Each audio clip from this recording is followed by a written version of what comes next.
வணக்கம். வாத்தியார் எம்ஜிஆர் என்ற நமது யூடியூப் சேனல் மூலமாக நான் உங்கள் வேல்முருகன்.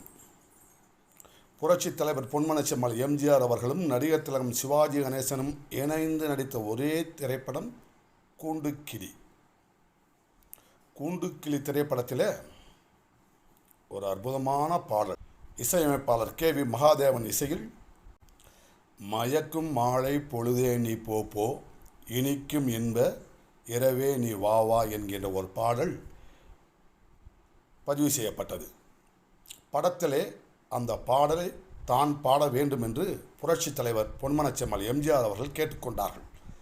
தயாரிப்பாளரும் இயக்குனருமான TR ராமண்ணா அவர்களிடம் சிவாஜி கணேசன் அவர்கள் அந்த பாடலை தான் பாடுவேன், திரையிலே நான் பாடுவது போல்தான் அந்த பாடல் காட்சி வர வேண்டும் என்று அவரும் கோரிக்கை விடுக்க, ஏற்கனவே சிவாஜி கணேசன் அவர்களுக்கு அந்த திரைப்படத்தில் TM சௌந்தரராஜன் குரலிலே ஒரு பாடல், கொஞ்சம் கிளியான பெண்ணை கூண்டு கிளியாக வைத்து என்கின்ற அந்த பாடலை சிவாஜி கணேசன் பாடுவதாக முடிவு செய்யப்பட்டிருந்த நேரத்தில் இந்த பாடல் மயக்கும் மாலை பொழுதே நீ போ என்கின்ற பாடல் புரட்சித் தலைவருக்காகத்தான் தயார் செய்யப்பட்டது.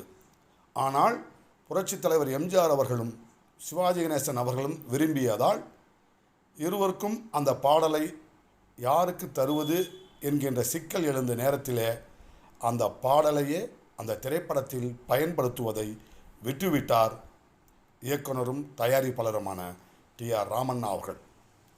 கூண்டுக்கிளிக்கு பிறகு TR ராமண்ணா இயக்கிய தயாரித்த குலேபாவலி என்ற புரட்சித் தலைவரின் வெற்றி காவியத்திலே அந்த பாடல் இடம்பெற்றது என்று சொன்னால், ஒருவருக்கு என்று என்ன உள்ளதோ அது யார் தடுத்தாலும் வரவேண்டிய நேரத்தில் வரவேண்டிய காலகட்டத்தில் அவர்களை வந்து சேரும் என்பதற்கு இந்த பாடல் ஒரு எடுத்துக்காட்டு என்று கூறி உங்களிடமிருந்து விடைபெறுகிறேன்.